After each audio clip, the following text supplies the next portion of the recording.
নমস্কার বন্ধুরা, আজ আমি বানাবো নোটে শাক ভাজা। তার জন্য নিয়ে নিচ্ছি নোটে শাক, এটা লাল নোটে, পেঁয়াজ কুচনো, রসুন কুচনো, কাঁচা লঙ্কা, রোস্টেড বাদাম, ফোড়নের জন্য কালো জিরে, শুকনো লঙ্কা, হলুদ, নুন, পোস্ত, তেল, চিনি। প্রথমে শাকটাকে ভালো করে ধুয়ে বেছে আমি কেটে নেব ছোট ছোট করে। শাকটা ধুয়ে ভালো করে কেটে নিয়েছি ছোট ছোট করে। কড়াইতে তেল দেব, দিয়ে দেবো কালো জিরে আর শুকনো লঙ্কা।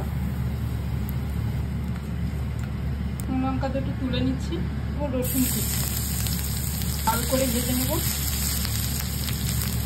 পুরো কাঁচা লঙ্কা দেবো, কেটে রাখা শাক ভালো করে নাড়িয়ে নেব।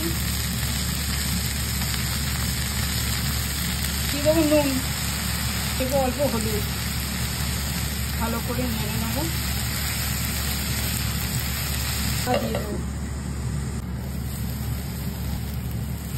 দিয়ে দেবো অল্প চিনি।